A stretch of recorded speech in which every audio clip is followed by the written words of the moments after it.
Welcome to the 2022 Law Enforcement Appreciation Breakfast. 2022. For some of us, it sounds like a science fiction date, right?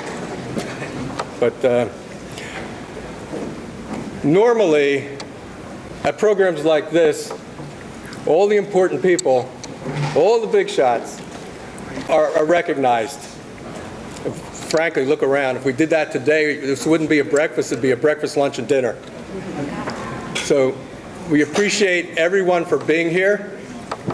And I want to point out a few things. It's been 3 years since our last breakfast. The COVID got in the way. Another thing that's changed is continuity. If you recall, it wasn't all that ordinary to have a large turnover in police chiefs and senior management in law enforcement. What's happened in the last 3-4 years is without precedent. Just in Burlington County, I believe there's close to 15 new police chiefs. For all the others, the new folks, welcome. I hope you become part of this. Normally, another change due to the pandemic is we would have the little kids from the preschool come and distribute thank you cards that they made up. Thank you to the police for all the good things that you do. Unfortunately, due to COVID and some of the little ones having shown traces of it, they're not coming today. But if you notice, we have some cards that they prepared already on your table. If you would, share them with some of the other people to look at. Note, too, that the program is being videoed. So if there's anyone who, because of the nature of your work, you don't wish to have your face on a public video, please do let the man in the back know, and he'll make sure that that is not going to happen.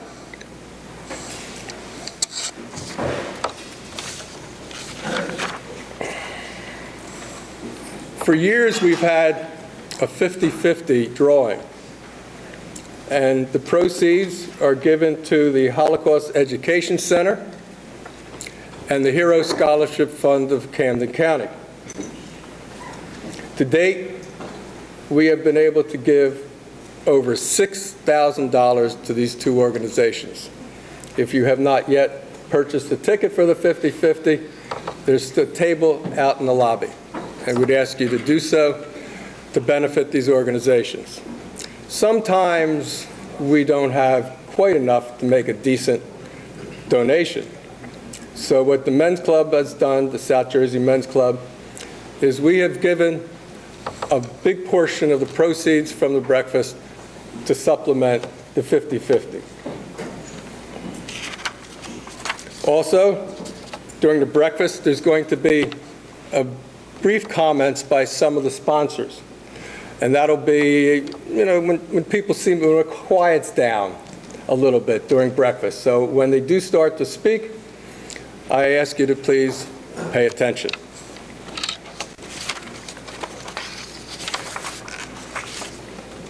At each law enforcement breakfast, there are people who attended many, many times. One of them is the 1996, some of you were still in school, 1996 Maine honoree, retired Isham Township Police Chief Nick Matteo. Nick, would you stand, please?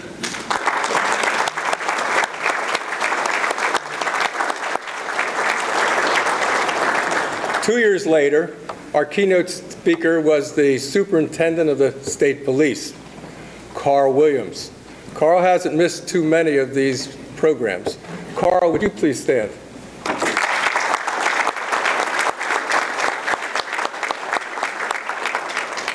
Other returnees sometimes include former attorney generals, U.S. Marshals, FBI agents. Some are retirees who have moved to positions in other regulatory agencies or public agencies like the New Jersey Parole Board, Casino Commission, the Joint Insurance Fund, JIF, and public safety offices. And there must be a reason that they keep coming back. It's not like it's part of their job any longer. Later, we'll have the honor of hearing from one of them, former U.S. Marshal and current chairman of the New Jersey State Casino Commission, Jim Plosis. Jim, would you stand, please?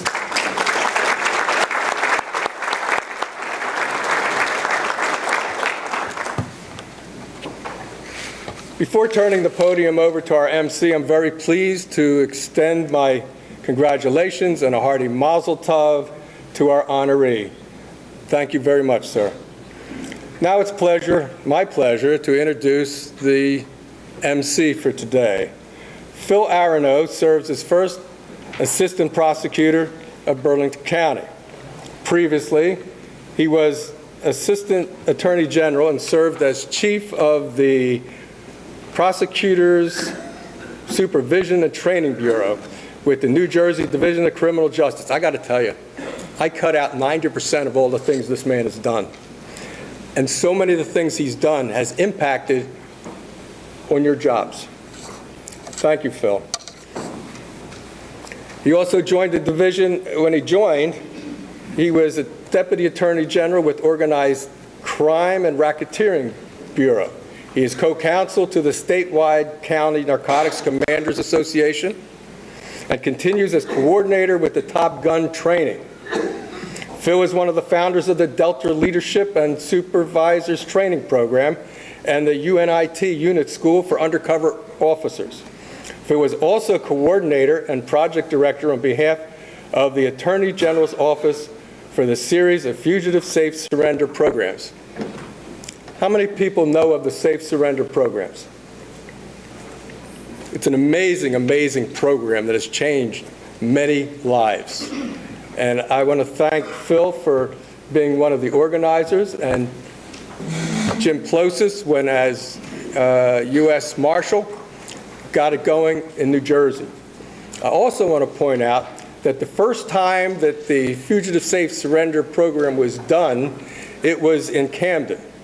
And I recall at the end of the first day, I called Marshal Plosis and I said, how did it go? He basically said they were overwhelmed. There were so many more people than they expected that had come, some from other states. He also said we blew through their food budget. Some of the men's club members in this room today put together close to 1,000 peanut butter and jelly sandwiches to help this thing work over the next 3 or 4 days. So sometimes, you know, anybody can write a check, right? For charity, right? But sometimes actually doing something, connecting, making a difference is important, every bit as important as writing a check. And I'd like to thank so many of the men's club who have done that for Fugitive Safe Surrender and other things. Speaking of the men's club, we've had close to 20 volunteers who came in today, some as early as 6 o'clock, worked in the food in the kitchen, helped set up the tables, helped take care of the registration, and on and on and on. Gentlemen of the South Jersey Men's Club, thank you.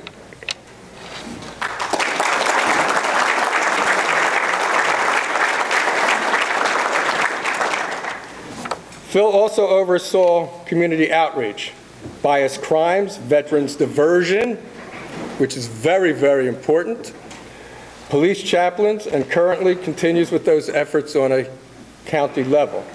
Ladies and gentlemen, it is my pleasure to introduce and turn the podium over to Phil Arano.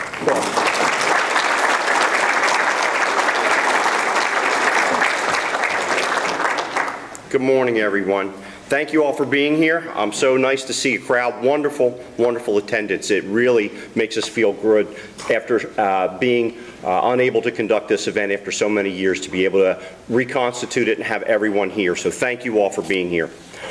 Special thank you also to the South Jersey Men's Club who prepared the breakfast today. Thank you all again.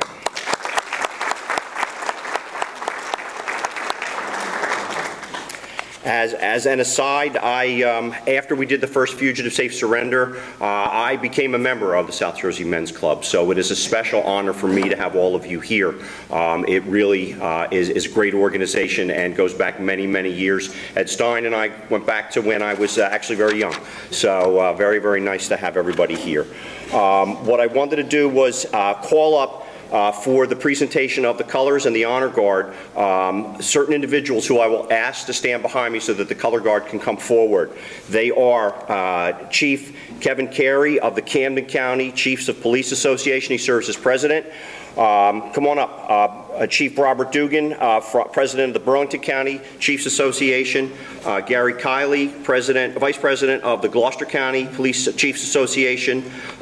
President and Chief Rick Venable from the Salem County Police Chiefs Association. Mitch Scalar, Administrator of the State Association of Chiefs of Police. Camden County Detectives Association President Jeff Engel, and of the Maple Shade Police Department, and Camden County Sheriff Whip Wilson. Come on up, please, gentlemen, whoever's here. Pardon? What? Executive Director, my bad.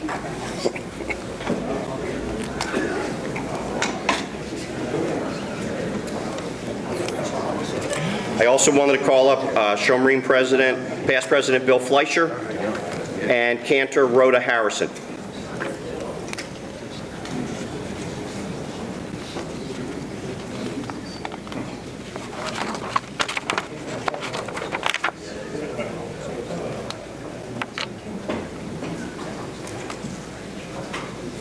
The honor guard is from the Camden County Department of Corrections. Thank you, and I appreciate everyone who was involved with having them here today. I'm going to turn it over to the honor guard. Please stand. Forward. Up.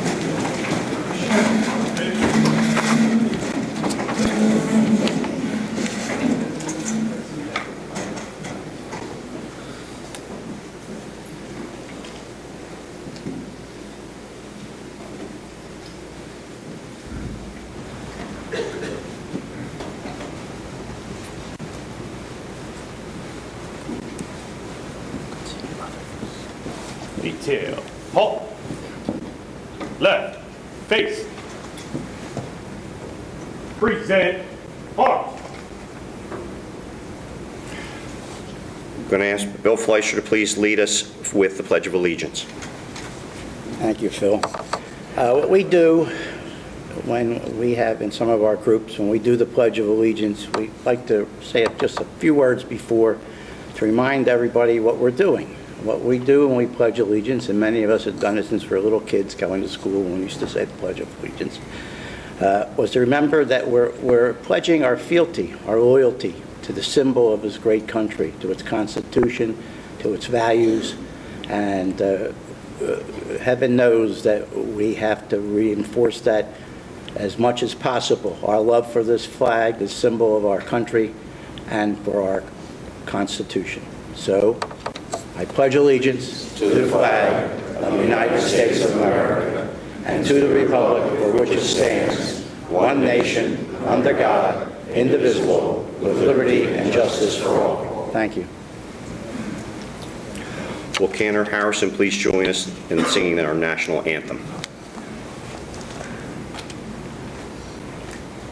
Oh, say, can you see by the dawn's early light what so proudly we hailed at the twilight's last gleaming, whose broad stripes and bright stars through the perilous night o'er the ramparts we watched were so gallantly streaming, and the rockets' red glare, the bombs bursting in air, gave proof through the night that our flag was still there.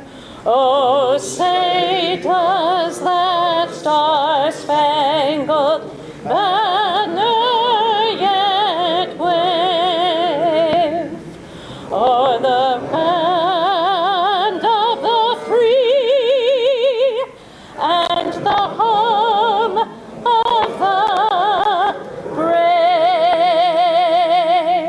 Order. Arms. detail, post, colors.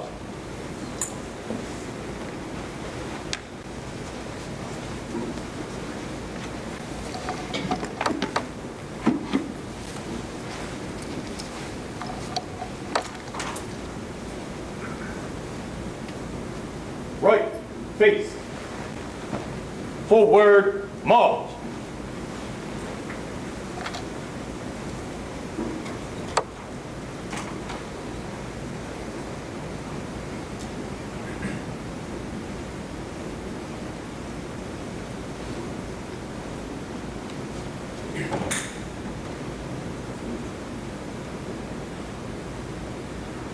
Thank you. Can everybody return to their seats? Thank you. Thank you so much.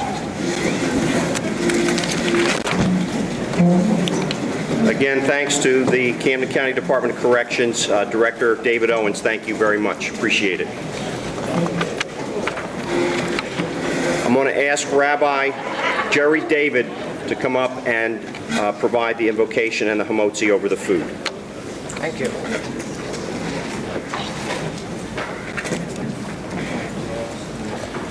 Good morning, everyone. Temple Emmanuel is very proud to host this special law enforcement breakfast, as we've done in the past. And I'm Rabbi Jerry David, and I work here. And this morning, somebody parked in my reserved parking space, and I'm not exactly sure who to report it to. We're about to recite the blessing over the challah, the bread. Phil, if you could just lift this tray, because under that cover is a challah, a beautiful braided bread, you see? And it is a tradition to keep the bread challah covered until after the blessing. And you may wonder why. Actually, there are many explanations.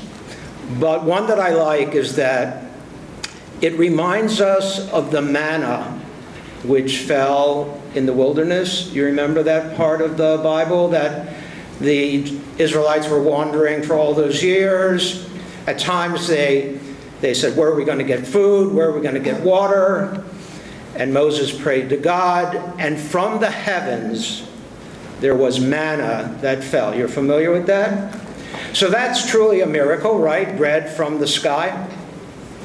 Just to tell you, I believe in miracles, and I am one, and you are one, and we are one. So keep that thought about bread from the heavens. A couple years ago, we were going on a little road trip. People still do that. And in the mailbox, I got this packet of seeds, I think, with a little packet, and it had pictures of carrots on the, on the front. And we were in a hurry to start going, so I just rapidly opened the pack, found some earth outside, threw the seeds down, covered it up, threw some water on it, and we went away. And I thought, it says carrots, but in the packet, it's only like little brown seeds. And sure enough, when we returned, there was the beginning of green, and soon, one day, they would be carrots. So my observation is, food from heaven is no less of a miracle than food from the earth. They're both miraculous, and they're both gifts and blessings. The challah reminds us of the basic, simple, but real joys of life. And if you would join me, we're going to do this Hebrew blessing together and then English. So repeat after me. Baruch atah Adonai Eloheinu melech ha'olam ha'motzi. You're doing great. Lechem min haaretz. And what we just said was, blessed are you, eternal God, who brings forth bread from the earth. and amen. Thank you. You get the honor. Phil gets the honor. Okay. Thank you. Welcome. Good. Come on up and grab some after.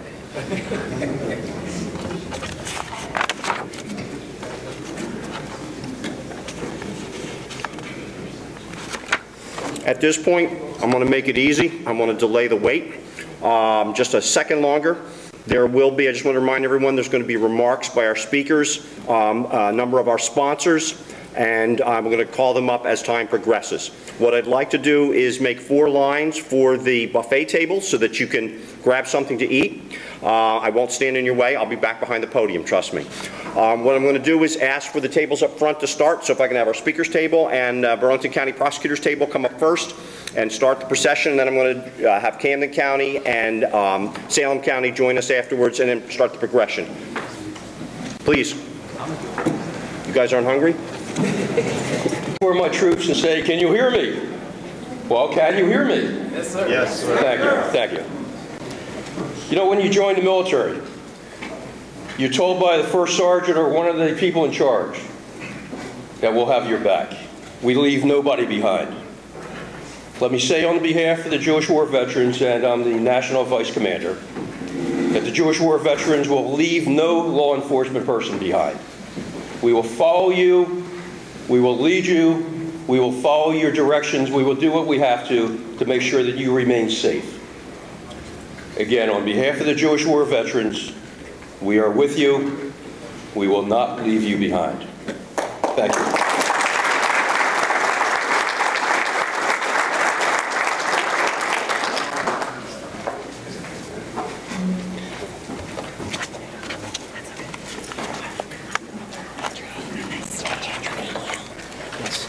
Our next speaker is Andrea Heyman from the ADL. Welcome. Good morning, everybody. My name is Andrea Heyman. I'm the Associate Regional Director for the Anti-Defamation League's Philadelphia Regional Office. We serve Eastern Pennsylvania, Southern New Jersey, and the entire state of Delaware. First of all, I just wanted to extend my gratitude and appreciation to every single one of you in this room this morning, as well as all your colleagues that couldn't join us this morning. We value all of the hard work in keeping this community safe and protecting us. I also want to say thank you to all the other sponsors, and a big shout out to South Jersey Men's Club for feeding us this morning and for organizing this event. So for those of you who may not be familiar with the ADL, we are the largest non-government organization that does a lot of training for law enforcement across the country. We provide briefings as well as information on extremist groups and domestic terrorism with the help of our analysts and researchers at our Center on Extremism. We also do provide trainings, whether it's to send cadets down to the U.S. Holocaust Memorial Museum. We also do lots of other communal security trainings as well. So if you have any interest in your department that want to learn more, given all of the reports that have come out over the past few months with the rise of hate crimes, white supremacist propaganda distribution, these are all things that we have lots of intelligence and information that we want to share with our partners. So if you would like to learn more, please do find me. I'm sitting at the JCRC and ADL table. So with that, I'll give the podium back. But again, thank you for everything this morning.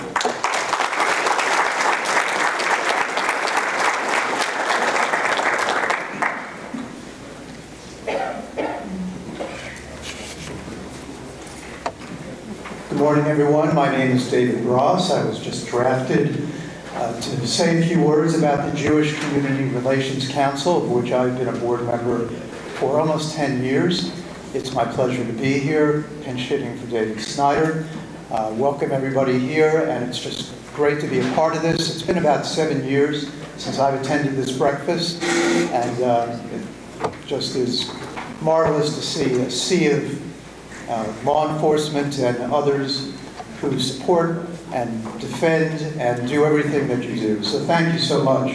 The Jewish Community Relations Council of Southern New Jersey has a wide portfolio. Some of you are familiar with it. Just very briefly, we promote Israel advocacy. We combat anti-Semitism, as does the ADL. We promote interfaith relations. We promote government relations with our local congressmen and other state and local representatives. We sponsor the Bookmates program in Camden, and we also are part of the Rod Goodwin Holocaust Education Center. For everything we do, we try to reach out to the community at large, Jews and non-Jews. If you have any questions for us, we invite you to join us, to ask us, to be a part. Thank you so much.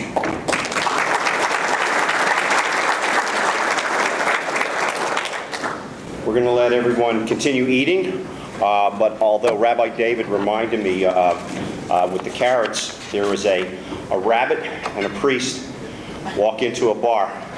At the other end of the bar, they see the Monsignor and a pastor. And the bartender's got a bottle of Manischewitz red wine in his hand. And the rabbit looks at the priest and says, "I think I'm a typo." All right, it'll get to you. All right. All right, I'll do another one to make up for that one. I thought it was great.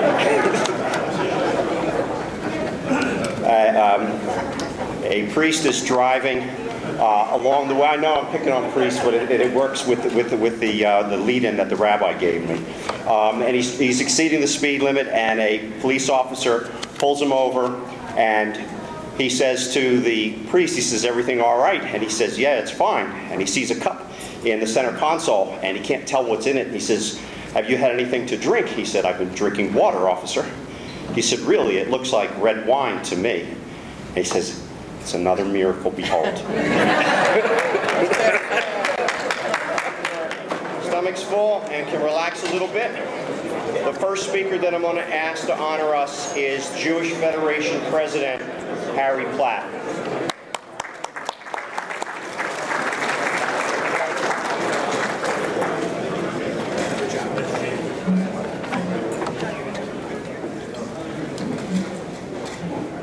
Good morning, everyone. Can everyone hear me?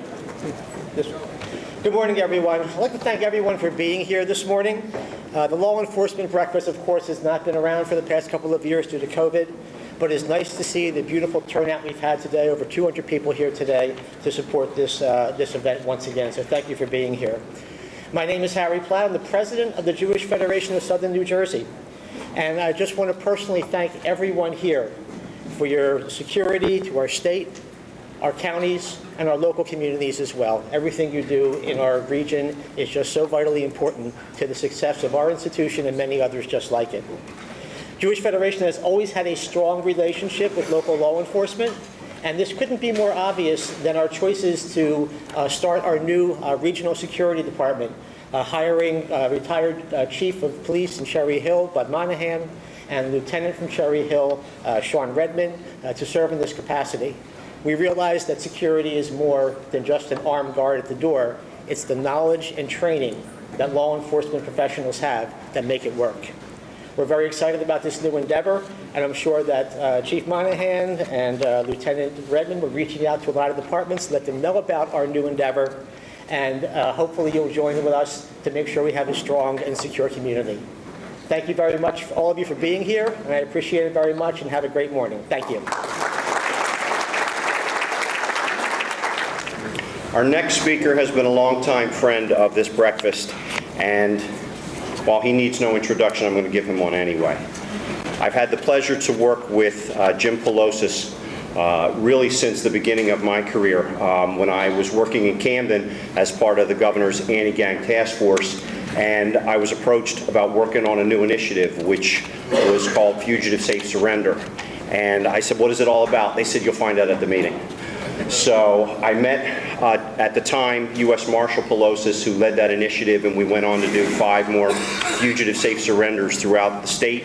A total of over 18,000 individuals came forward to surrender themselves, clearing over 50,000 warrants, active warrants for fugitives, enabling those individuals to return to normalcy in their lives.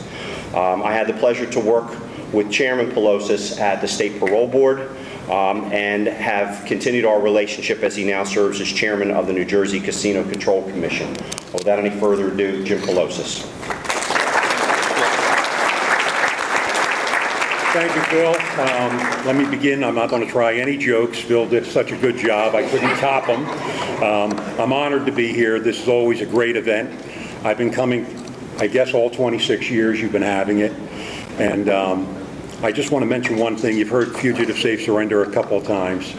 And Phil was critical in that component. We also have a lot of people in this room who worked hard on it. Lieutenant Colonel Tom Gilbert's back there, Chief Vince Borelli. But real quick, it was in 208, and it was a 4-day operation where you could surrender. And when we were doing the planning, we figured we'd get around 300 or 400 people, because it was done 7 times around the country. And that was the number we were thinking of, because Camden was smaller than most of the cities like Detroit and Columbus, Ohio, and Cleveland, Ohio. So we ramped up the program, and it was a partnership of the religious community in Camden. We had around 100 churches involved, and we had 60 law enforcement agencies, and we had the Camden Corporate Watch, and we had the South Jersey Men's Club. So the first day when we kicked it off, literally we had thousands of people to show up, lining around the church on Ferry Street, Antioch Baptist Church. So we had the Salvation Army there for food. And it was a cold day. It was in November and everything. And snow was coming down. And of course, we ran out of food. So that's when Mike called me, Mike Perloff, your coordinator here. And he said, I heard it was a big success on the radio today and on TV. How'd you make out? I said, well, we're out of food. And he said, well, I'll get the men's club involved. So ironically, through the night, they made peanut butter and jelly sandwiches for the next day. And ironically, they had the common sense to cut it in half, wrap them up individually, and it worked out well.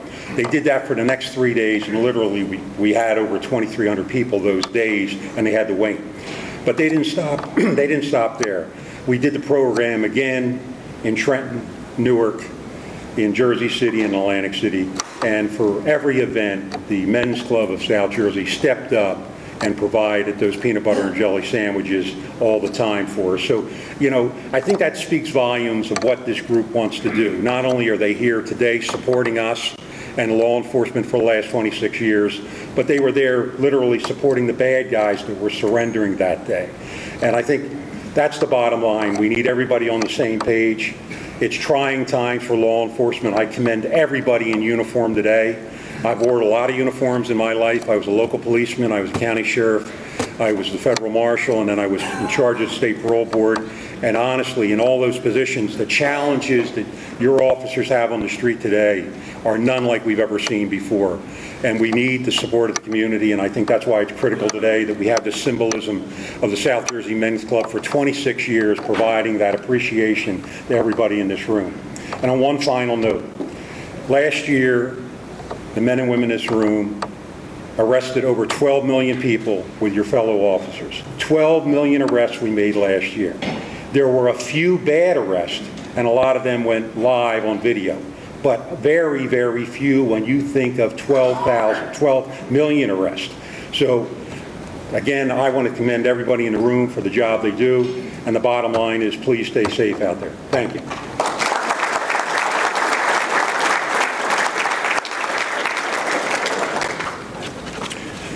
Our next speaker is one of our chaplains, and he is also serves as a rabbi with regards to all of the efforts that we do throughout our county. Rabbi Gary Gans, I want to welcome you to the podium, and he's going to speak on a tribute to fallen officers. Thank you. Shalom, everyone. As I'm sure you are aware, this past week was the National Peace Officer Memorial Day. Let me continue to make you aware that it's not just those who fall in the line of duty the day of an event, but also those who are affected by their experience, who are traumatized, have their post-traumatic stress syndrome from what they experience on a day-to-day basis. I echo the words of others who deeply respect the work that you do. But you are a tough nut to crack. Let me suggest that none of us myself included, are perfect. There is nothing wrong in seeking help, seeking support, seeking assistance. And when you turn to, let's say, a chaplain, there is no line of command, there is no protocol of reporting what the conversations entailed. But we finish that day or the series of conversations knowing that we all have done a good thing, that we have protected you so that you can serve. Now, as this was the Memorial Day this past week, it is still quite appropriate for all of us to stand in your places, if you would, please. And I'm going to request that we spend a moment of silence for those who fell immediately in the line of duty and those who were deeply affected by their work.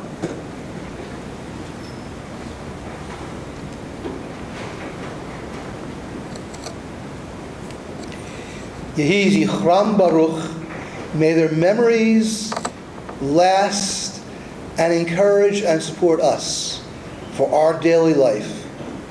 Amen. I welcome you now to be seated.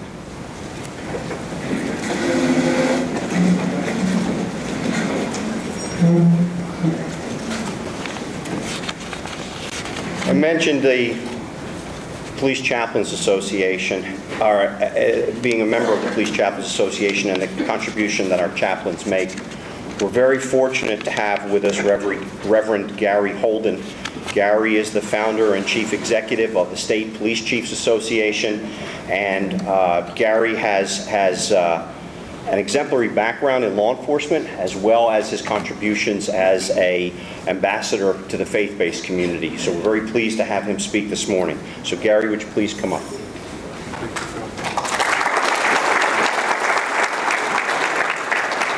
Phil and I started working together at Fugitive Safe Surrender. So it does go back a number of years. It's great to be here. This is a tremendous opportunity for all of us to be here today. Over 600 officers gave their lives in the last number of months, and their names were read last week at the memorial service in Washington, D.C. That's a lot of officers.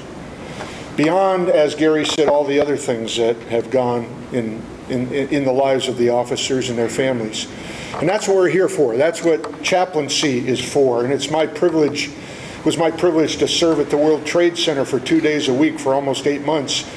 And that changed my life, and from that was born the police chaplain program. And I'm going to ask, how many of you either are chaplains or have chaplains in your department? Would you raise your hand, please? Very good. Now, what about the rest of you?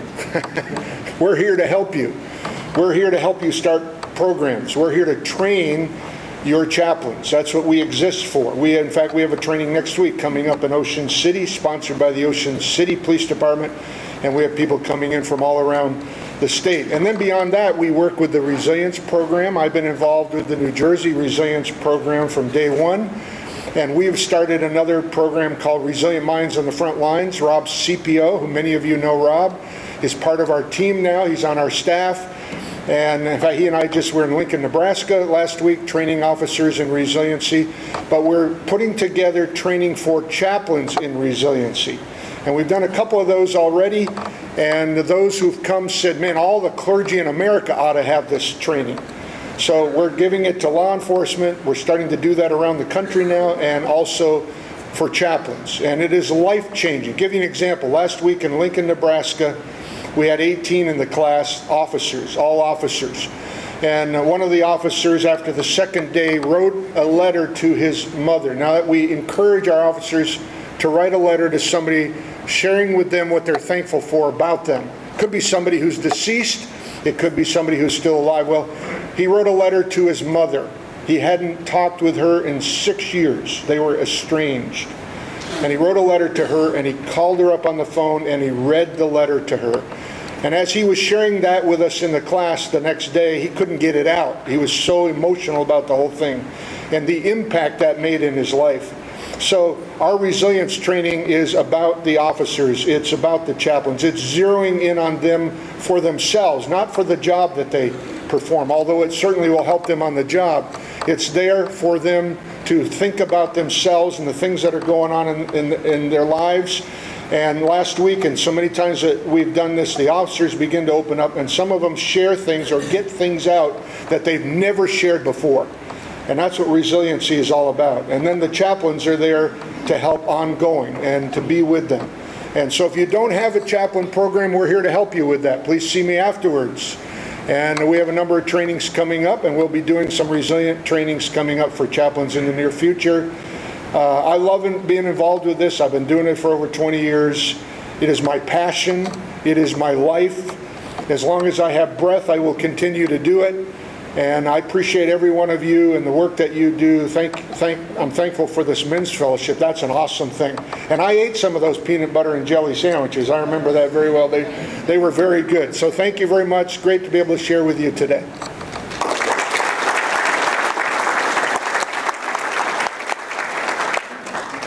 And Reverend Holden represented Vineland Police Department, and it was the state police. And the state police. It was 2010 that we met, and that was Prosecutor Webb McCrae when we did Fugitive Safe Surrender. It just started, wherever Prosecutor Webb McCrae is.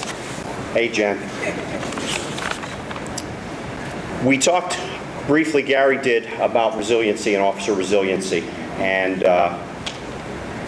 it is one of the cornerstones that our state has embraced as a value to helping officers of all kinds. And I'm very proud to say that it really found its home in Burlington County, its origins. And that was Ed Zabricki, Detective Sergeant. And from his passing, his suicide, we vowed to make a difference in this world for officers. And we were fortunate to partner with the Maple Shade Police Department, Chief Gubby, Chief Fletcher, Brian Martino, Jeff Engel, who led that initiative with our office at the Burlington County Prosecutor's Office, Prosecutor Kafina, as well as the Division of Criminal Justice and the chaplains throughout the state. And it has become a program now that is hopefully each of you recognize the tenets of the program and have shared its tenets with each other to be able to make you stronger as we go forward. So thank you, Gary, for all that you do. Mitch Scalar was involved in that early on also when we went to Penn to try to convince them to do it, Dave Leonardis amongst others. The next speaker, which is by way of lead-in, is Prosecutor Kafina, Burlington County Prosecutor Scott Kafina, who I've had the pleasure to serve under. It was my anniversary this past Sunday for serving in the office for 5 years. I've had the pleasure to work together with him in everything that he's done with Burlington County, and it's my pleasure to introduce him as our next speaker.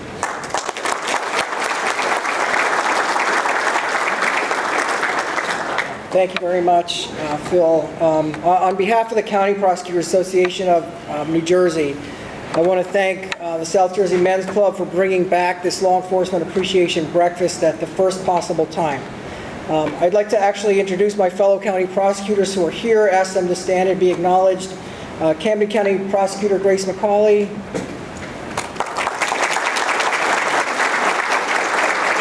Cumberland County Prosecutor Jennifer Webb McCrae, Acting Gloucester County Prosecutor Christine Hoffman, and Salem County Prosecutor Kristen Telsey.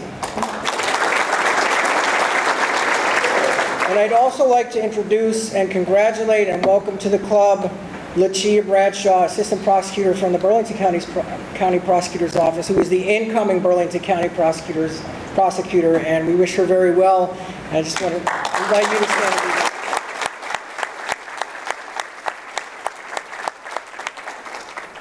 I also want to thank my friend Colonel Pat Callahan for being here this morning. I've worked with Pat for 7 years, and there's never been a time that I didn't feel better leaving his company than I did when I first joined him. Of course, many of those occasions were in the PM, and this is in the AM, but we'll try something new this time, and I bet the result will be the same. Colonel Callahan is an extraordinary law enforcement leader who truly champions the nobility of service of troopers and police officers. I really appreciate him being here, and I especially appreciate not having to follow him speak. Today's breakfast is especially meaningful to me because my family will soon be a member of this congregation as it merges with our present synagogue. Don't let the vowel at the end of my last name fool you. I'm in the undercover division. So I have anticipatory pride at joining a synagogue that values law enforcement's contributions and sacrifice to such a degree that it hosts this annual breakfast. And this expression of appreciation by the South Jersey Men's Club couldn't come at a better time for our officers. These have been difficult days, months, and years for them. Having their service to their communities recognized so emphatically provides a huge lift to them right when they need it most. So thank you.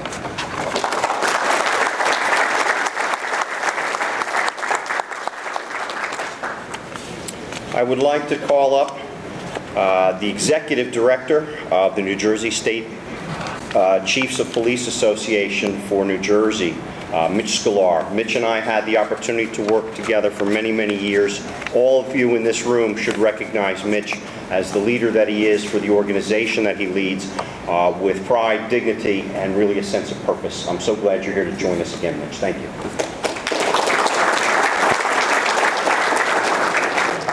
Thanks very much, Bill. Thank you all very much. I'll be really brief. There's not much I can add to what's already been said. On behalf of the police chiefs, not just in the counties represented here, but throughout the state, it's my pleasure to welcome you all to this breakfast. Thank you all for the support you show to policing. I echo the words about our state police chief, Pat, a great leader, and all the chiefs in this room. I echo that about you all as well. I've done this job since 1999. I've gotten to know an awful lot of police leaders throughout the state, throughout the country, and I say with pride, we have the best here in New Jersey. The best police officers, the best police leaders, and I'll even throw in the prosecutors as well. We do it right here in New Jersey. I'm very proud of what we do, and on behalf of the police chiefs in the state, I thank you for recognizing that.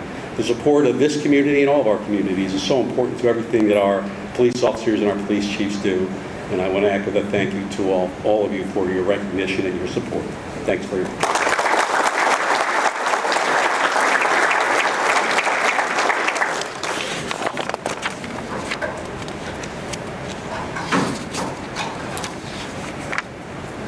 I neglected to mention, with regards to all of our police chaplains, to be recognized. Would you all please stand so that everyone who is a police chaplain can recognize your tremendous work and contributions for all of us?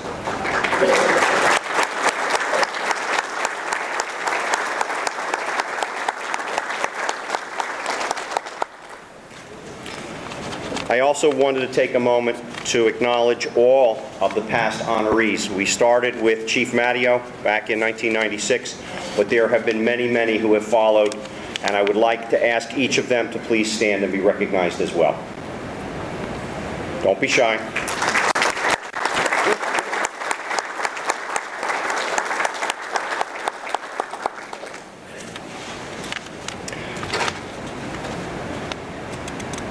I wanted to introduce our next speaker. There is a tradition with the South Jersey Men's Club for the honoree for this year's award to be recognized by the previous honoree.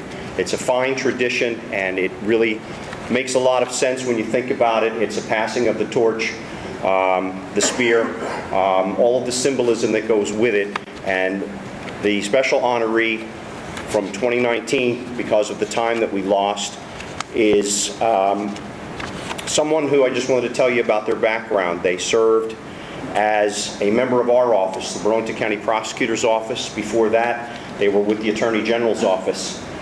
They then went on to become the Undersheriff of Burlington County and the first woman sheriff of Burlington County, the second sheriff in the state to be a woman, and that privilege is bestowed upon our next speaker.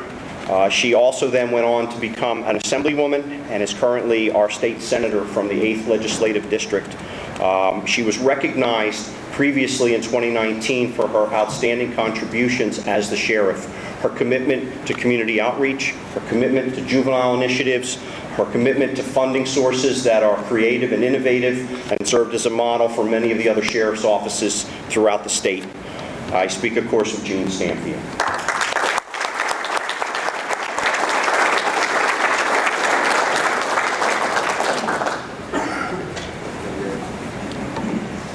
Good morning, everyone. It is quite an honor to be here, especially after the little hiatus that we had to have.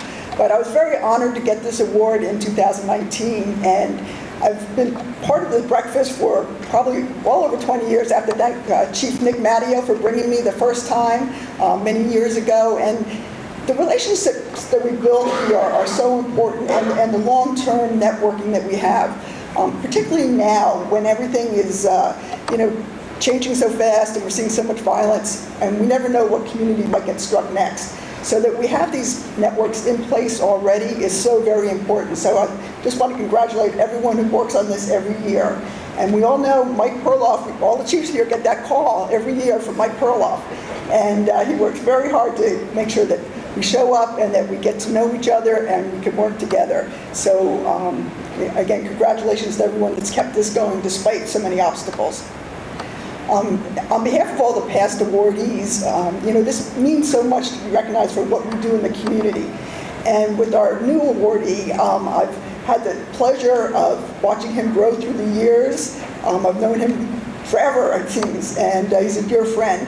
And I've seen what he's done with his department. He's made it into a very community-oriented department. They're like family with everyone in their city. So it's just remarkable to see what he's done, how far he's brought that department. And I can't think of anyone else I would rather have succeed me. So Chief Fine, congratulations. I'm so thrilled. Thank you all very much.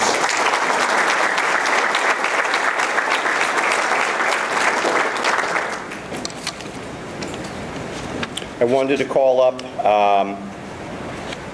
Andrea Hoffman from the Anti-Defamation League, and also our keynote speaker and New Jersey former Superintendent Carl Williams. Would you all please join me up here on the podium?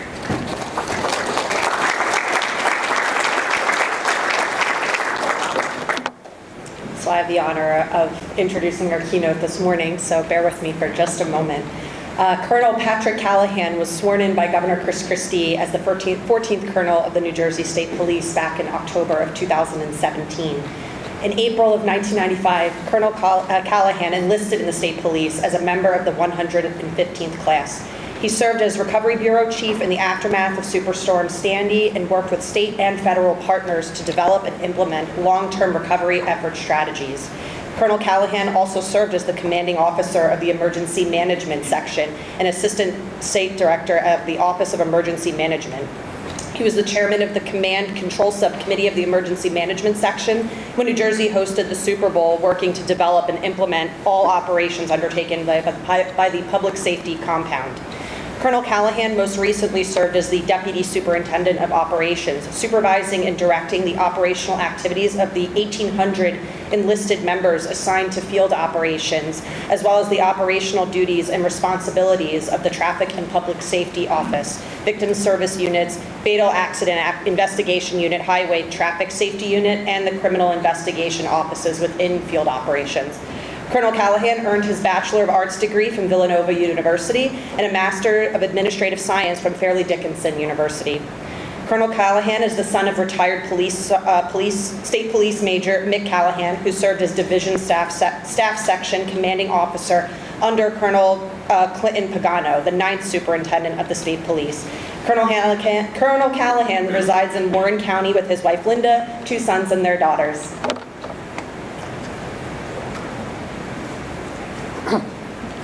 Good morning.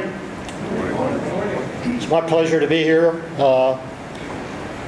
Actually, this is my homecoming. I grew up on Route 70 here in the Deer Park section of what I enlisted in the United States Navy in 1959, and I lived in Delaware Township. Came home in 1963, and I lived in Cherry Hill Township, so things kind of turned around. Anyway, it is indeed an honor and a privilege for me to be able to be back here today to thank the Jewish community for their support of the law enforcement here in New Jersey and nationwide. If there's ever been a time when we need support and understanding, it's right now. I just can't believe so much negativism that is being espoused both in the media and all over about law enforcement. And believe me, every law enforcement officer who puts that uniform on each and every day does their job, and they do it to the best of their ability. As I said, I lived here all my life, live in Mount Laurel right now. The colonel, he's finally decompressed. He came down from Hunterdon County today, and he got to breathe some real fresh South Jersey air, and I'm sure that he'll be having an enlightening few comments for you here. Again, I thank the Jewish community for their support throughout the year when I was the superintendent, when I was, a trooper, and God bless each and every one of you. Thank you.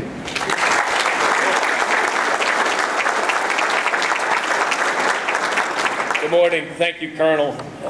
The Colonel and I were talking. I've known the Colonel since I was in elementary school. So to sit at his table is special for me. It's surreal for me. And I certainly thank everyone here, especially for the opportunity to just offer a few remarks. Honored. And I think Tommy Gilbert might have played a part in my invite here. So honored and humbled to be here. And as always, I don't write anything down. I know the prosecutor knows that.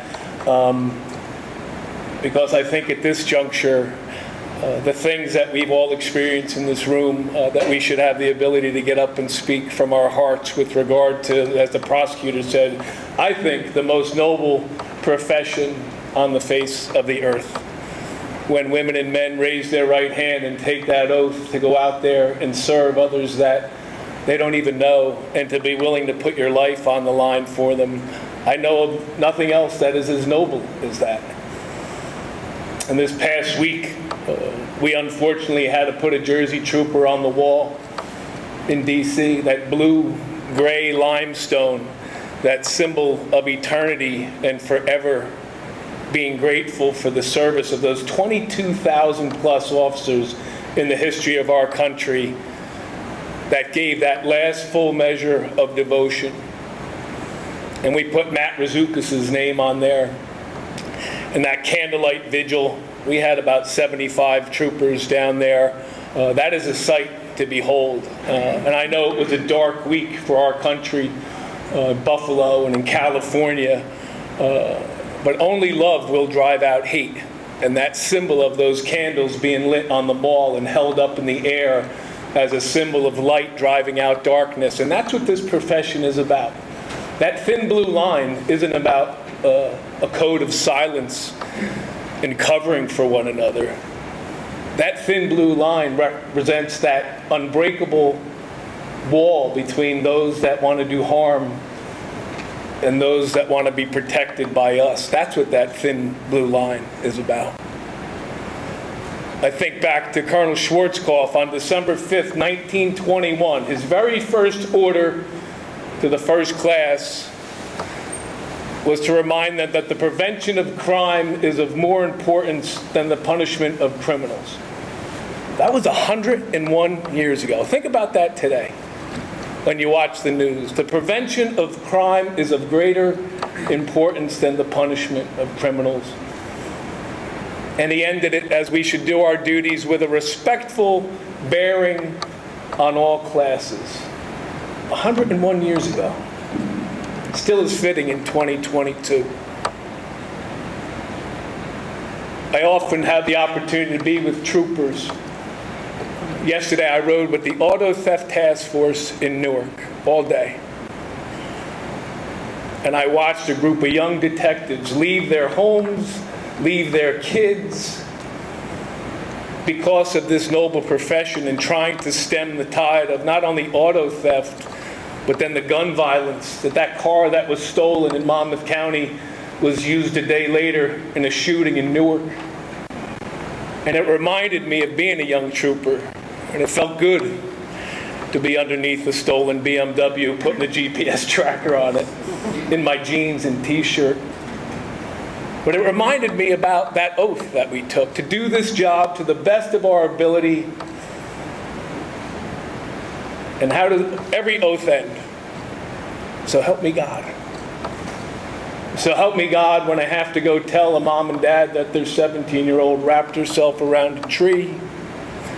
So So help me God when I have to wrestle a 300-pound drunk on the side of the turnpike. So help me God when my squad mate took his own life because of the things he was exposed to. So help me God. And the chaplains in this room know, so does everybody else, that he does. That's why every oath ends with that, because we need to rely on that greater power to guide us through those long days. I think about that Buffalo security guard. He was a Buffalo police officer for 30 years and retired and went to do what? Serve people again. Never thinking in a million years that he would be executed protecting others. And I watched that mom and daughter, those cashiers, talk about what he did and how he saved their lives. Because one day, 30 plus years ago, he raised his hand and took an oath to serve. The greatest act to lay down your life, and I know in the Gospel of John it talks about to lay down your life for a friend. The men and women in this room and around the country are willing to do it for people that we don't even know. A pretty special place to be. Camera strapped to your chest, frame by frame, captured with every single encounter. And I know the prosecutors heard me say this before. What I get to watch are the thousands of positive encounters that happen, the ones that don't make the news. And I know in New Jersey, when I see those encounters, saving a suicidal member who wants to jump off a bridge, finding a lost child, trying to resuscitate a 9-year-old girl shot in a playground in Trenton, and having that little girl look up into that officer's face and say, "Am I going to die?" With that amount of calmness in her voice, and she was gone a minute later. That's why this is the most noble profession on earth. Honored and humbled to be a part of it. I ask each and every one of you to think back to that oath. I always love it when troopers come to graduations because it kind of recharges our battery. Sometimes we get cynical. We're exposed to a lot of things in this profession. But the appreciation that is shown this week, I think is shown throughout the year. Communities throughout the state and country who know when they pick up the phone and call 911 that somebody with compassion and caring is going to come to their door. Are there a few instances when that doesn't happen? Yes. I think we've seen that transition from warrior mentality to peacekeeper in this country. And that most of the time, we have to be in peacekeeper mode, not in warrior mode. Do you have to throw the switch? Certainly. The key is knowing when to throw it and then when to turn it off.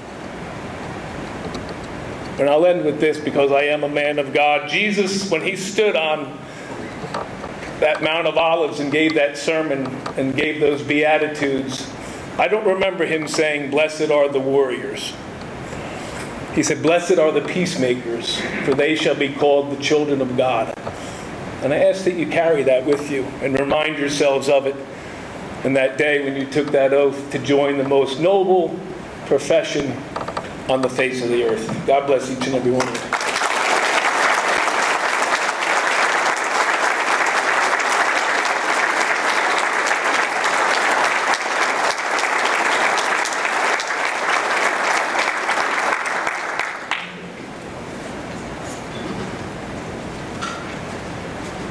Thank you, Colonel. That was beautiful, actually. Really, really well. Thank you. And I cannot recall the last time we had two superintendents together as well. So thank you, Colonel Williams, as well.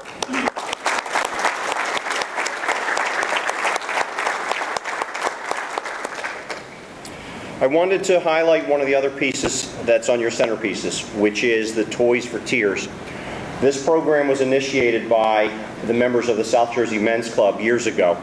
And it's the Toys for Tears program that donated over 1,000 of these stuffed animals to over a dozen law enforcement agencies when it started. The goal was very simple, was to deal with a child who was overcome by grief, whether it was a motor vehicle accident and they were witnessing horrors beyond words, or they were the victims of sex assault or some other type of physical assault and needed comfort, and that came in the form of a stuffed animal.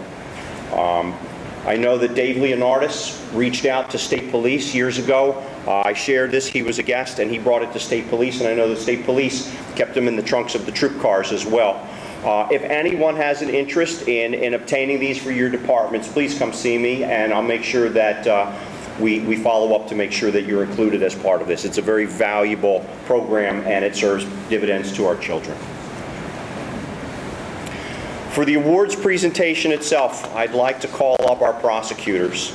Would our Salem County Prosecutor, Kristen Telsey, our Gloucester County Prosecutor, Christine Hoffman, Cumberland County Prosecutor, Jennifer Webb-McCrae, Camden County Prosecutor, Grace McCauley, and Burlington County Prosecutor, Scott Gaffina, please come on up. I'd also like to ask that 2019 honoree Gene Stanfield come up, and Chief John Fine from the Burlington City Police Department join me.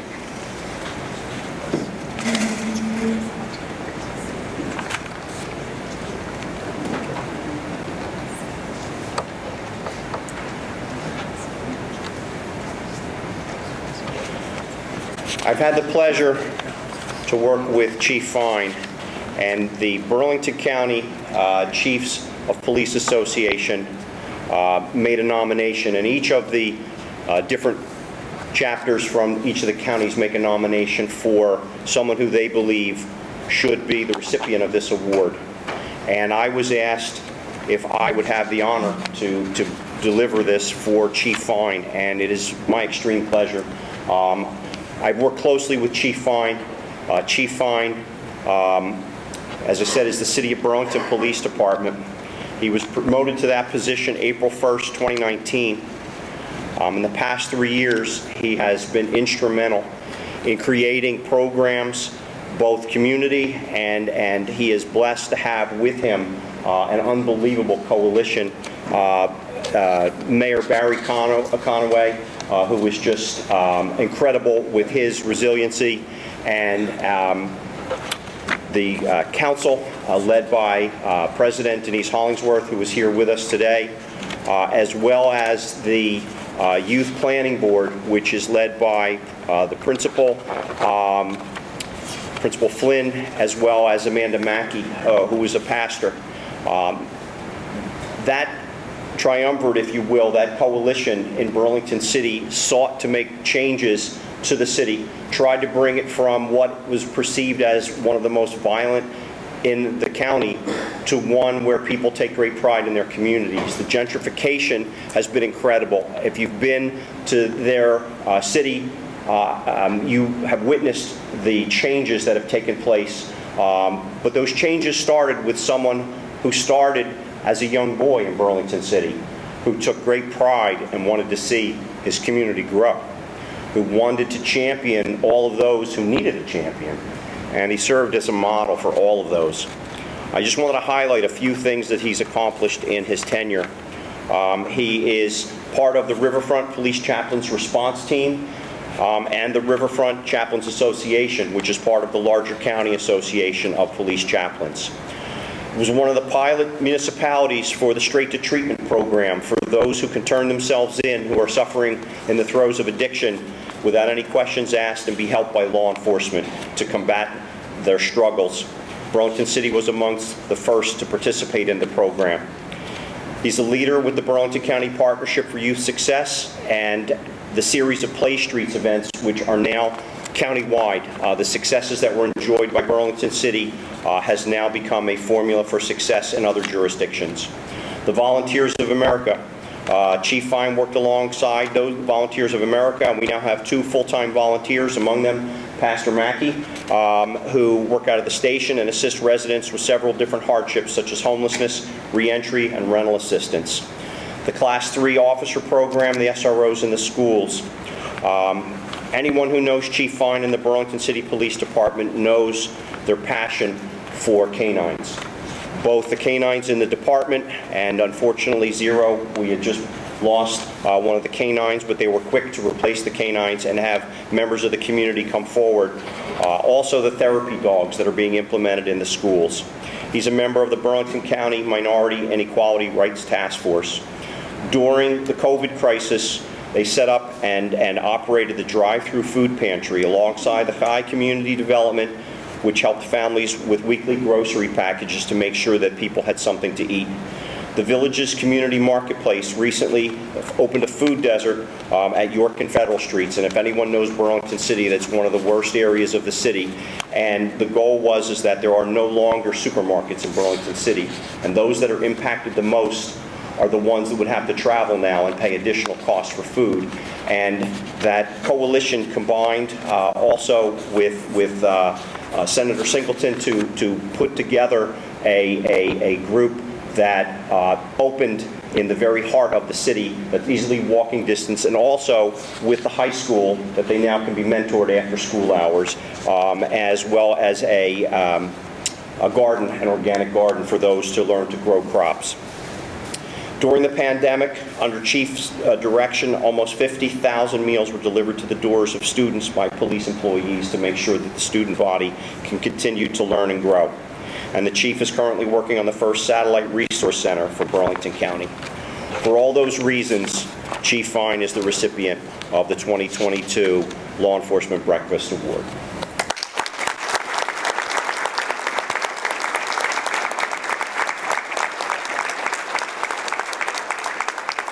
I'm going to ask Chief Fine to say a few words. I know he's not one to speak.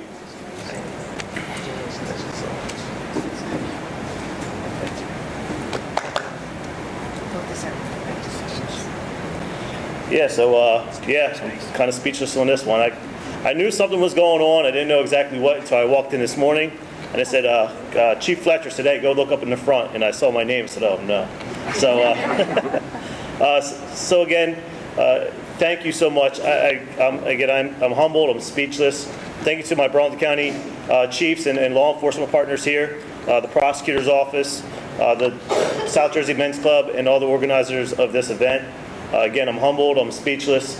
But exactly what Colonel Callahan said is, we can't amount the amount of prevention of crime. And what we try to do in Burlington City, and I call Burlington City the biggest dysfunctional family in Burlington County. But I also want to acknowledge Officer William Lansanese from my agency that's here, our lead chaplain, Veronica Pollard, and Denise Hollingsworth, council president over here. And so I want to acknowledge people from the local. But if you realize what we're talking about is just communication, it's partnerships. By the time we get to that 911 call and we have to respond to that domestic incident, we have to respond to that fight or that kid in crisis, a lot of times we miss 5 or 10 steps.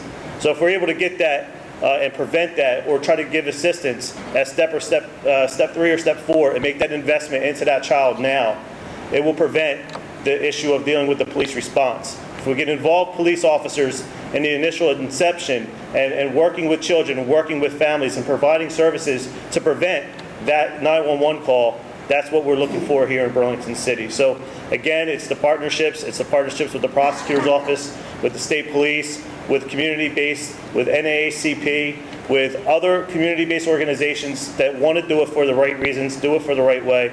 I can tell you it's been successful in Burlington City. While I stand here as the recipient of the award, I can tell you I'm just trying to be a partner. I'm trying to do the best I can do for my community. It's not about myself. I'm here to serve. And if you know who I am, you worked with me before, you know I'm a team player. And I'm just trying to do what's best for the community and do, as a former foster kid myself, like you said, I grew up in Burlington City. I was a foster kid. I was adopted.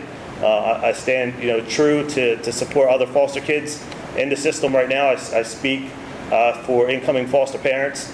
I'm just trying to serve the way my parents served, and I hope I make them proud. Thank you.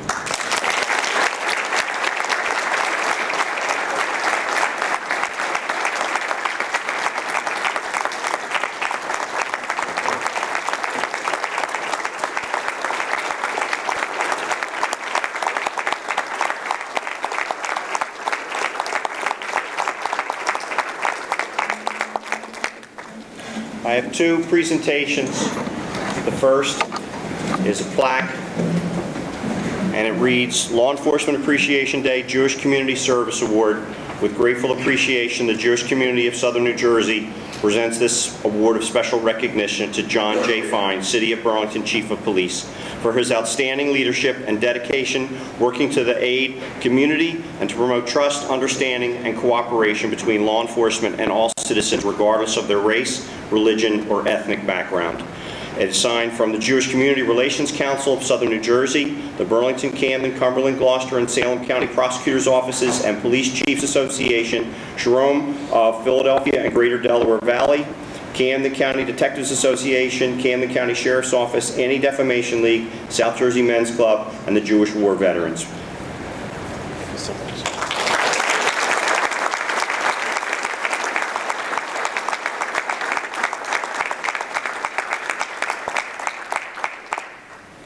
And one final award. Senator Stanfield, can I ask you to make this presentation? I'll step away.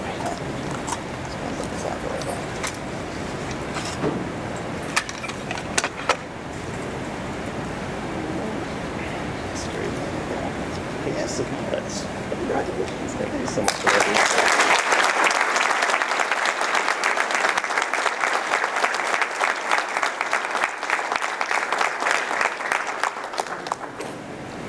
Thank you. All right, so a priest walk into a bar. I'm kidding.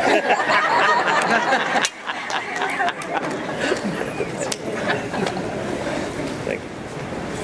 And if anyone wants to take any of the bears home with you, please feel free to do so. And please remember to take with you the cards on the table from the children.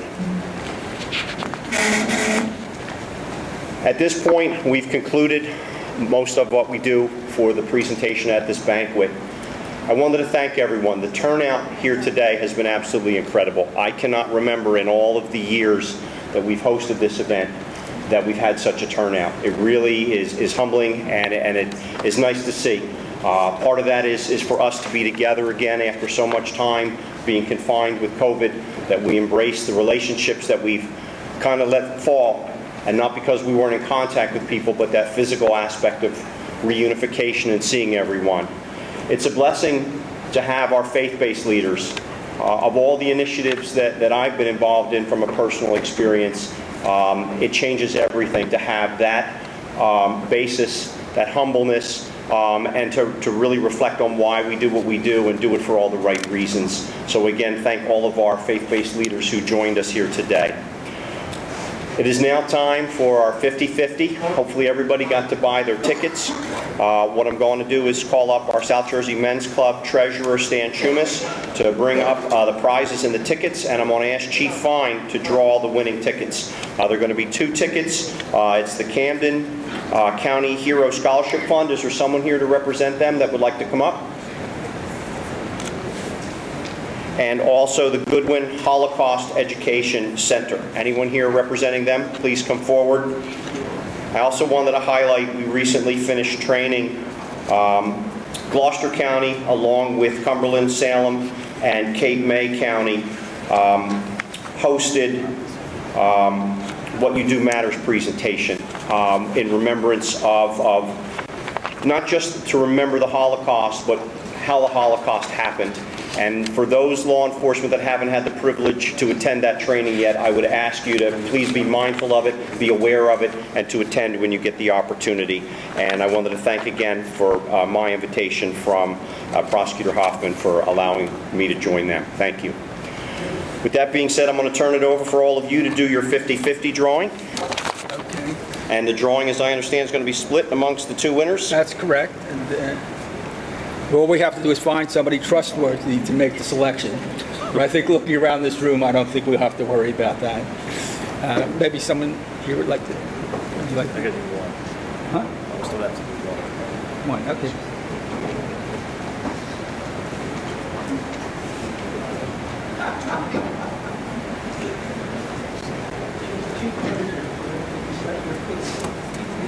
Okay, the first winning ticket is 185213.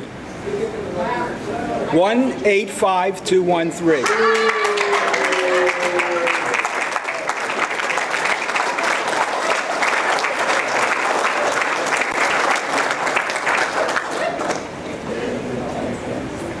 Thank you. Thank you. Okay.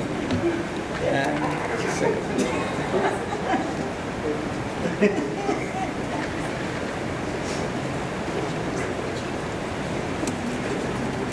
Winner number 2 is 185006.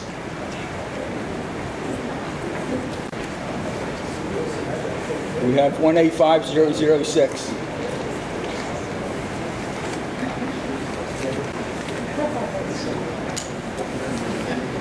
I wonder if it's mine.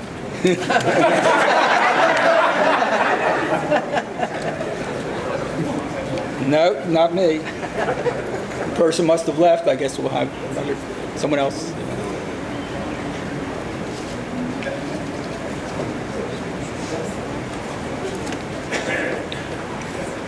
One 185245. Back.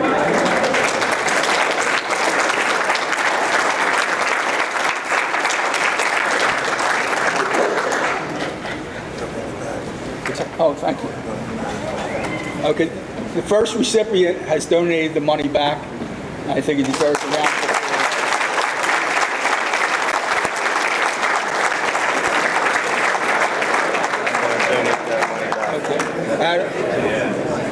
This is also being donated back. So thank you.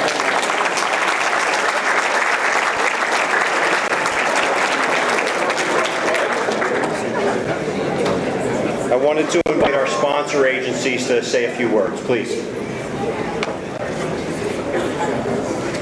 Thank you very much. I'm on behalf of the Esther Robb Holocaust Museum and Goodwood Education Center. We'd like to thank all of you for your service and especially also for your donations this morning to the 50/50 raffle that we're going to be one of the recipients for. You heard earlier this morning that love can combat hate, and we hope that also education can combat hate.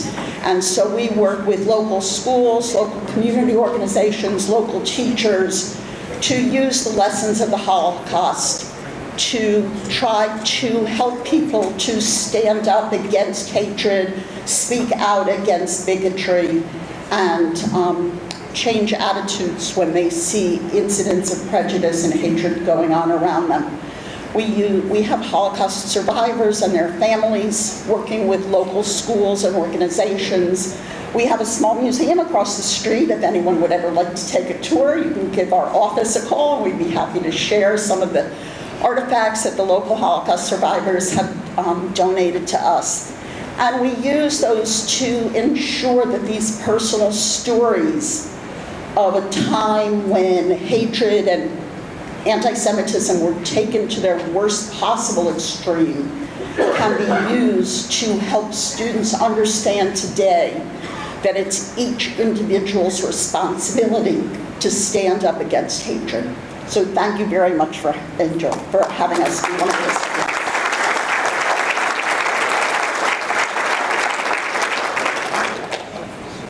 Good morning, everyone. My name is Jillian Burkett. I work for the New Jersey State Police. I'm also a proud member of the Cherry Hill Jewish community.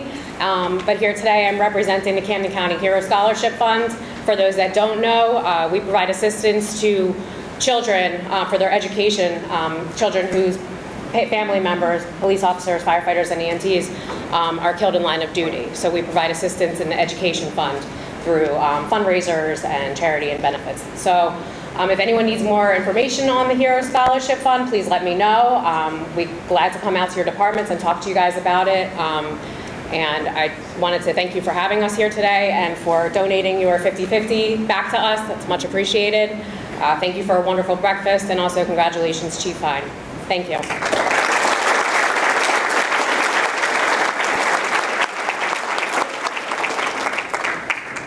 In case those were curious, the value of each of those 50/50 drawings was $1,000 each. So their donation back to this organization is much appreciated. Thank you both for your generosity.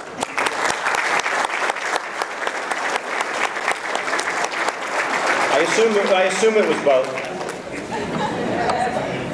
With that being said, I'm going to bid everybody adieu. Please spend some time to say your goodbyes to each other. It's been a while since you've all seen each other. We're close on time, so I think we got done what we needed to get done. Thank you all for being here. Until next year.